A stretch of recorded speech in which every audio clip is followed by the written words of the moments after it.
So I was wanting to bring up, kind of a recent thing for me is, people that follow me know we work on an Afghanistan evacuation effort with a mutual friend of ours, Tim, and we Yep. started to save our allies. So man, when that spun up, I was pretty motivated because I'm like, I'm going to get my friend. That's how it started for me. Me wanting to go get my interpreter and Yeah. he get him. And so like there's a lot of motivation, but there was a point to where that motivation like hit a reality. Like I'm about to Hmm. get on a plane and fly over to get people out of Afghanistan. And the last time, I'm flying to Dubai. And the last time I came out of Dubai, I was in bad shape. Like, Hmm. what is my body gonna do when I get back from, like again, the last time I came out of there, I was panic attacks and it's falling apart. And now I'm gonna go back there. What's my body gonna do physiologically Hmm. when I'm gonna be without sleep? Because I knew we would probably not be sleeping much. As I was heading over there, I was already probably like 5 days into sleep deprivation from just putting planning together. How I'm going to perform without sleep. If I had injured the day I bought my plane ticket, 2 days before I left, I snapped my longest muscle, which is your major groin muscle. I know you know that, but Mm. listen, your major groin muscle. I snapped it off the bone. I got an MRI the next morning. Oh. Attached. You need emergency surgery. I said I'm not going to get emergency surgery. My questions to the doctor was, what my friend Dr. Holmes.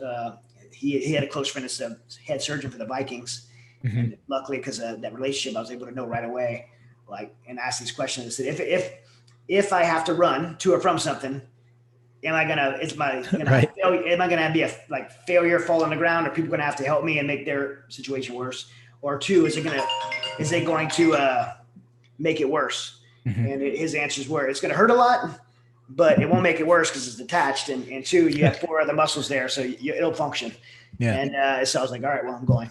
And so so now I'm worried about that injury, how it's going to impact me at this age, and it's all these factors. And I tell you, like, I was really shocked because I have to get 8 to 10 hours of sleep because of the way I work out and the pace that I work mentally working.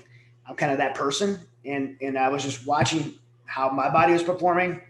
All the other guys that were there on our team, most of them were older because we had a pretty seasoned group of special operations Hmm. guys. And man, we went like 14 days sleeping like 1 to 2 hours a day, and everyone was like functioning at a crazy high level, clear thinking. Hmm. Uh, our 3-man ground team. Tim was one of them. The other two guys I can't mention who they were. I mean, one of the guys was like, he's probably right around 40. He was out for 8 days outside the wire. He lost 40 pounds, and he was Wow. not 40 pounds of fat. Like he was a lean, fit dude. Right. Lost 40 pounds of muscle. I mean, so all of us were able to just step up. And honestly, I didn't know going into it. I'm like, I had no anxiety, no stress. Those things didn't hit. Sleep.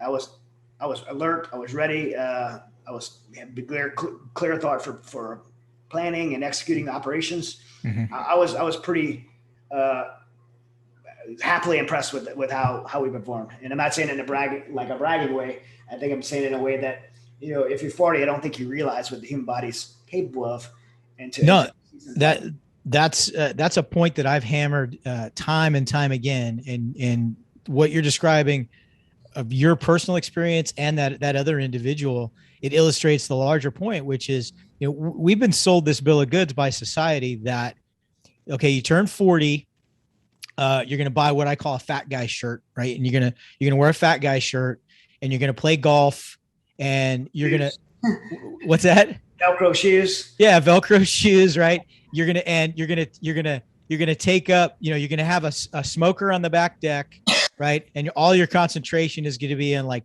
I smoking briskets and playing golf, and maybe brewing your own beer or something like that. That this is what we expect out of life at age 40 and beyond.